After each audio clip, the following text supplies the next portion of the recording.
Erol asks whether it's fine even if he is a classless person, and the receptionist responds by saying that every single person has an equal right to attend the exam and no one will be discriminated against. He realizes that this place is really different from Brescia and then moves towards the testing ground. There he sees a bunch of kids lined up together, while one of them fires a small fireball at a metal knight and passes the test. Before he could understand what exactly he will have to do though, a young flashy boy with red hair enters the testing arena and asks the instructor whether it's fine if he destroys one of his metallic dolls.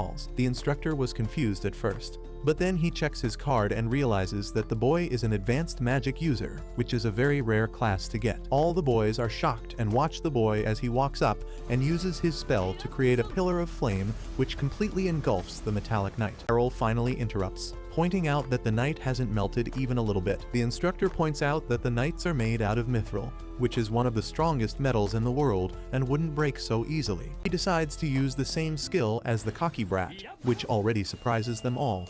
But the explosion was nowhere near as flashy, and it was just a tiny little fire column, which didn't seem to do any damage. The cocky boy starts laughing, but his laughter soon ends when the mithril knight completely melts into a jumble of molten metal. The boy is shocked and claims that eruption magic could never melt mithril.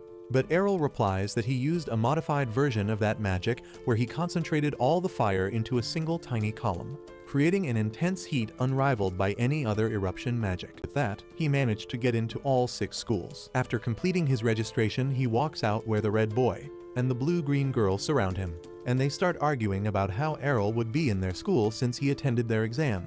But Erol shocks them by revealing that he cleared all 6 exams and is going to learn every single magical affinity from now on. The 3 kids wonder how Erol could get a student ID from all the schools, and he thinks that probably the schools don't talk to each other regarding students, which creates situations like these. Now that Erol has aced the exams and the paperwork is also done, there is one problem in his way. Erol replies that since each course needs only 20% attendance, he can manage that somehow, and if he scores well in the final exam, even his teachers won't have any problem.